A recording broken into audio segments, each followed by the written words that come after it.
हापूस आंबा पिकवणारे हे कोकणामधले ठराविकच तालुके आहेत। हापूस आंबा हा लोकांनी स्वतःच्या कष्टातून उभा केलाय।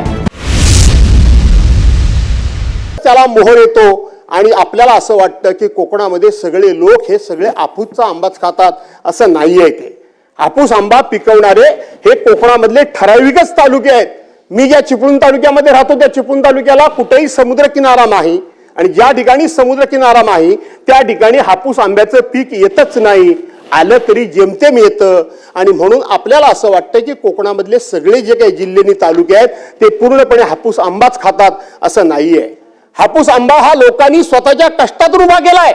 सरकारी कर्ज, सरकारी तगाई, सरकारी अनुदान, सरकारी कुठल्याही प्रकारची सूट न घेता स्वतःच्या डोक्यावर पाण्याचे हंडे घेऊन दिवस रात्र राबून सिंधुदुर्ग सारख्या ठिकाणी, देवगड सारख्या तालुक्यामध्ये जिथं मातीच नाही, पूर्णपणे लॅटराइट स्टोन आहे, जांभा दगड आहे, आप्पासाहेब गोगटे वारले पण त्यांनी खूप मोठ्या प्रमाणामध्ये या ठिकाणी तिथल्या लोकांना समृद्ध केलं।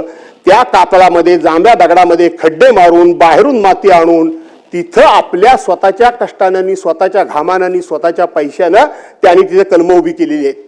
त्या ठिकाणी हापूस आंब्याची लागवड केली आहे, त्यातून 2 पैसे मिळतात, कोकणी माणूस समाधानी असतो। तो कधीच कर्ज काढायला तयार नाही, कर्ज काढले तर तो वेळेवर भरतो, तो बुडवायला तयार नाही, तो कधी एखादा हुक टाकून कोणाची लाईट चोरत नाही, तो 1 पैशाचं सरकारी देणं कोणाचं ठेवत नाही। घरपट्टी असेल, पाणीपट्टी असेल, वेळच्या वेळी भरायची। सरकारी नोटीस आली म्हणजे आपल्या 7 पिढ्यांना डाग लागला, असा स्वाभिमानानं जगणारा कोकणी माणूस सुद्धा आज खूप मोठ्या